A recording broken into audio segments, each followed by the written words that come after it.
It's been a while since I've done a market update for everybody, and there's a lot that's happened over the past couple of weeks. So, without further ado, let's get into it. So, first off, PPI came in last Friday for the month of January at 2.9% overall compared to the expected 2.6% and 3.6% compared to the 3% expected for core PPI data. Now, of course, for those of you who don't remember, this is the producer price index or inflation for producers. So it's showing when we compare it to CPI that they are still fronting most of the inflation right now.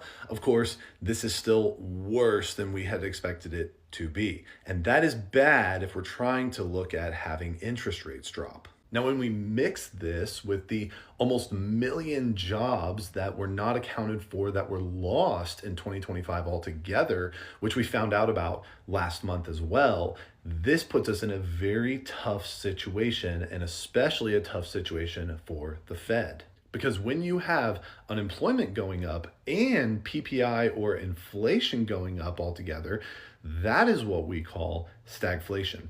And this is a very, very difficult spot for the Fed because they have to choose between, do we lower interest rates to potentially help with unemployment, or do we hike interest rates to help with the inflation issues that we're facing? Now, if you follow my channel, you'll know that I personally believe that ultimately the Fed will choose to devalue the dollar or choose to allow inflation over unemployment. But we do have to ask ourselves this question because typically, yes, if we dropped interest rates, it helped with unemployment. But this time, if AI is the main culprit for these unemployed peoples out there now, that could actually put a wrench in the plans. Still, we just tend to follow trends until they break. So with that being said, we would assume now, at least for now, that dropping interest rates would ultimately help unemployment altogether by stimulating the economy, creating new jobs and new opportunities.